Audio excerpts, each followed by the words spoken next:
common reason ng offload sa Philippine immigration.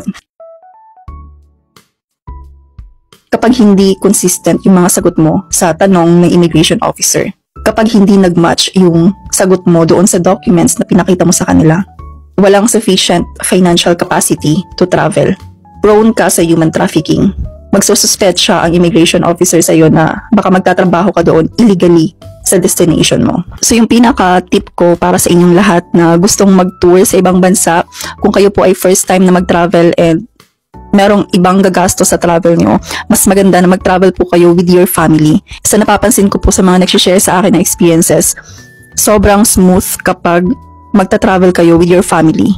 Kasi yung madalas pong na-offload talaga kapag first time, solo, and sponsored travel. So, hindi ko naman sinasabi na walang chance na makaalis kapag solo travel or first time travel. Of course, meron. Marami na akong clients na nakaalis successfully, na sponsored yung travel and first time nilang mag-travel. Pero yung destination nila ay doon sa country na mahirap makakuha ng visa.